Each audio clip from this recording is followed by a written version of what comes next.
जीवन की भागदौड़ में जब हमारी दृष्टि केवल बाहरी उपलब्धियों पर टिक जाती है, तब यह भूलना आसान हो जाता है कि हमारा वास्तविक स्वरूप क्या है और इस जीवन का अंतिम उद्देश्य क्या है।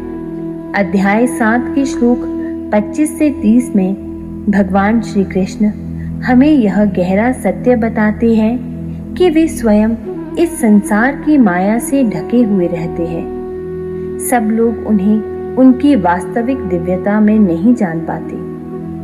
यहाँ वे बताते हैं कि क्यों भगवान का स्वरूप साधारण दृष्टि से छिपा रहता है, कैसे जन्म मरण के बंधन से पार पाकर ही उन्हें जाना जा सकता है और क्यों अंतःकरण की शुद्धि ही वास्तविक दर्शन का द्वार खोलती है।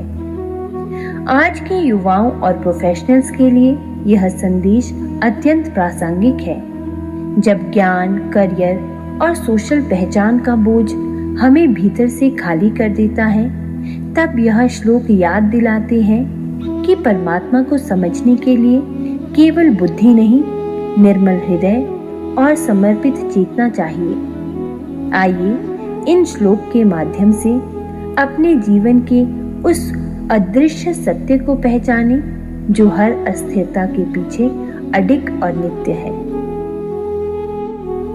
नाहं प्रकाशः सर्वस्य योगमाया समावृतः मूढोऽयं नाभिजानाति लोको मामजमव्ययम्।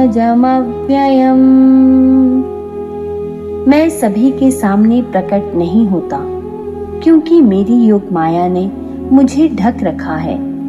यह मूढ़ संसार मुझे अजन्मा और अविनाशी नहीं जान पाता। भगवान श्री कृष्ण यहाँ बता रहे हैं कि भले ही वे हर जगह हैं, लेकिन उनकी योग माया उन्हें साधारण लोगों की दृष्टि से छिपा देती है। लोग उनकी लीलामय मूर्तियों और अवतारों को देखकर उन्हें सामान्य व्यक्ति समझ लेते हैं। उनके अजन्मा, अविनाशी और अनंत स्वरूप को नहीं जानते। वेदांत में भी कहा गया है, मायाम तु प्रकृतिम विद्यान्मायिनम तु महेश्वरम। माया प्रकृति है, परंतु उसका स्वामी महेश्वर ही है। यह श्लोक सिखाता है कि जब तक अहंकार और अज्ञान का पर्दा नहीं हटता, भगवान का वास्तविक स्वरूप नहीं देखा जा सकता। भगवान को जानने के लिए केवल आंखें नहीं, निर्मल हृदय और समर्पण की दृष्टि चाहिए। वेताहं समतीतानि वर्तमानानि चार्जुन भविष्याणि च भूतानि माम तु वेद न कश्चन। हे अर्जुन, मैं भूत, वर्तमान और भविष्य सभी जीवों को जानता हूँ, परंतु कोई मुझे नहीं जानता। भगवान यहाँ अपने सर्वज्ञ स्वरूप का वर्णन कर रहे हैं।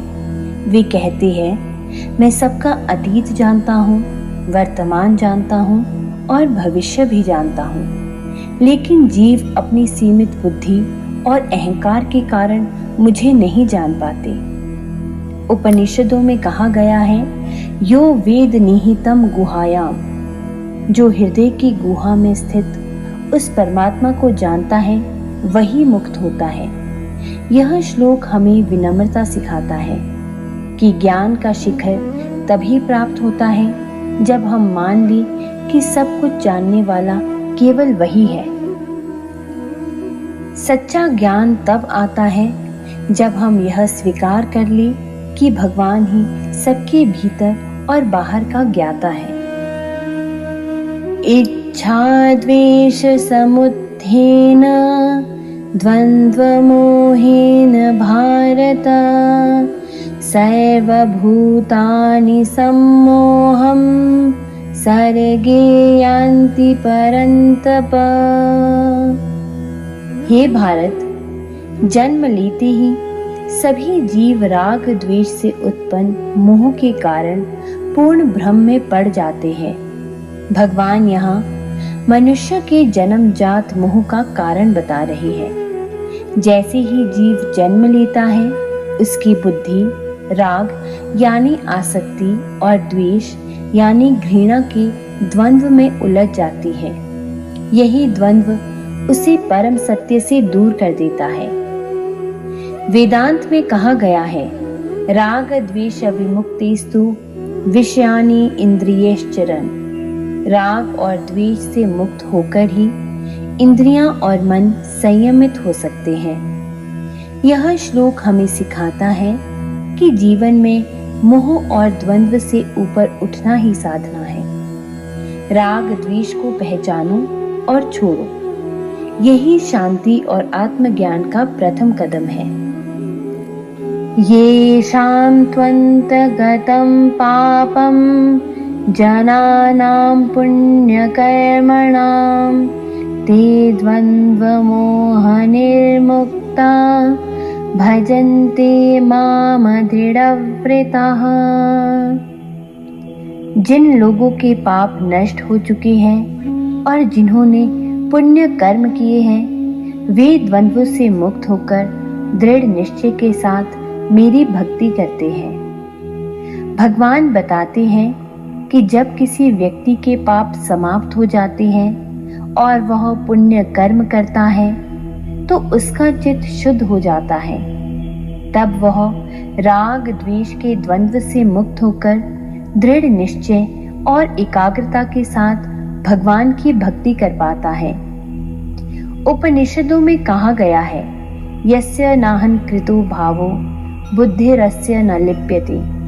जिसका अहंकार समाप्त हो गया है और बुद्धि शुद्ध हो गई है, वही भगवान को पाता है। अपने कर्मों को पवित्र करो और मन को शुद्ध, तभी भक्ति का वास्तविक आनंद प्राप्त होगा।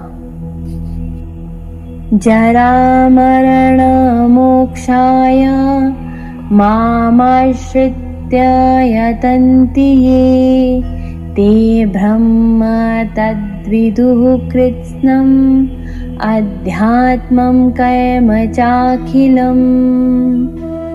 जो लोग बुढ़ापे और मृत्यु से मुक्त होना चाहते हैं, वे मेरी शरण लेकर प्रयास करते हैं और वे ब्रह्म, आत्मा और संपूर्ण कर्म को जान लेते हैं। भगवान कहते हैं, जो साधक जन्म जरा मरण के चक्र से मुक्त होना चाहता है, वह मेरी शरण लेकर साधना करता है। ऐसा साधक ब्रह्म यानी परमात्मा, अध्यात्म, आत्मा और संपूर्ण कर्म यानी कर्म के विज्ञान को जान लेता है। वेदांत कहता है, ब्रह्मविद् ब्रह्मैव भवति। जो ब्रह्म को जानता है, वह स्वयं ब्रह्म स्वरूप हो जाता है।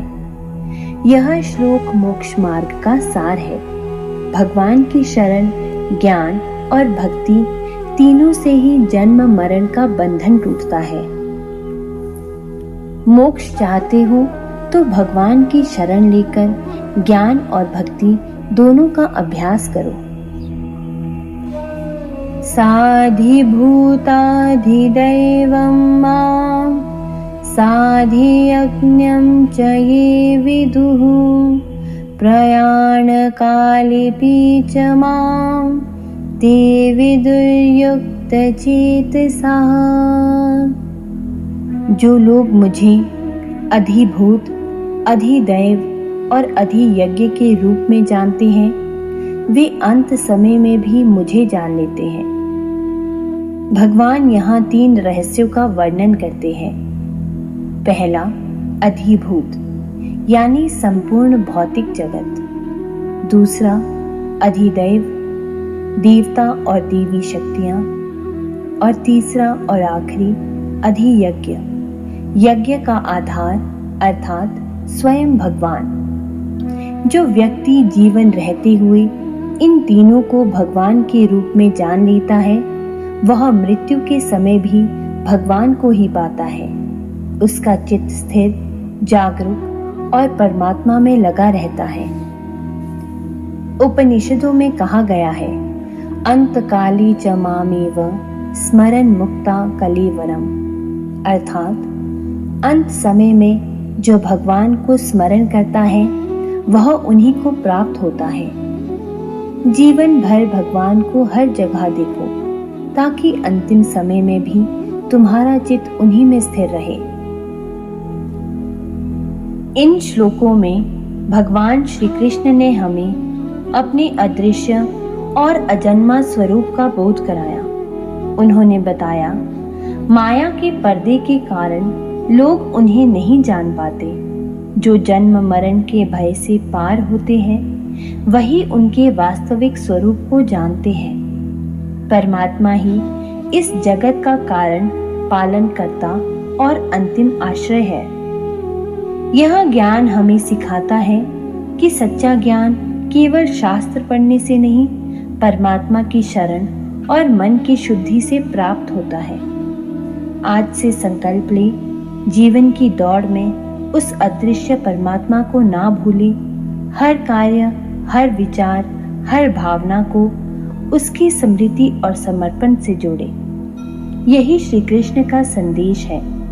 जब माया का पर्दा हट जाता है तब साधक को अपने भीतर ही भगवान का दर्शन हो जाता है। वहीं से जीवन का वास्तविक जागरण प्रारंभ होता है।